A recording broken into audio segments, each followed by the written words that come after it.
This is the answer to Chapter 2, problem number 17 from the Smith Organic Chemistry textbook. And this problem is asking us about the inductive effect. And so remember, the inductive effect is basically that an electronegative atom close to the atom that's going to donate a proton in an acid, an electronegative atom will help stabilize the conjugate base and therefore make that acid a stronger acid. And so, for example, in A, we're asked to compare these two molecules that I've drawn here. So these are acetic acid derivatives with a different halogen on the one carbon. And so fluorine is more electronegative than chlorine. And since everything else about these two molecules is equal, the molecule with fluorine is going to be the stronger acid because fluorine is more electronegative. And so that in turn makes the oxygen-hydrogen bond more acidic.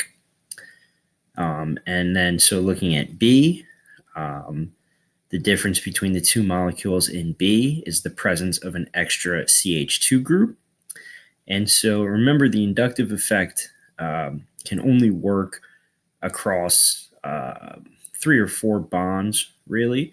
And so the closer the electronegative atom or atoms are to the acidic bond in question, the stronger the inductive effect is going to be. So this molecule on the left has chlorines that are closer to the oxygen that is making the acidic bond with the hydrogen. And so those chlorines are going to be able to exert their electronegativity much more strongly, and that OH bond in the molecule on the left is going to be much more acidic. So then in C, we have acetic acid versus nitroacetic acid.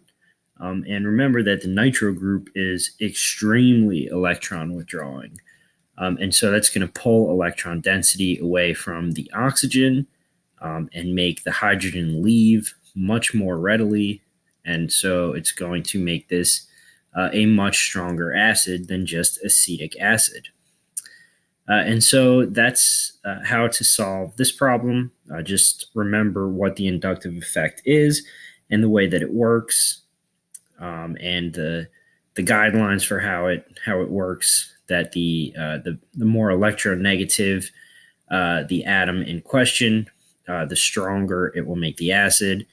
And remember that the closer the electronegative atom or atoms is or are to the acidic bond, the stronger the acid is going to be.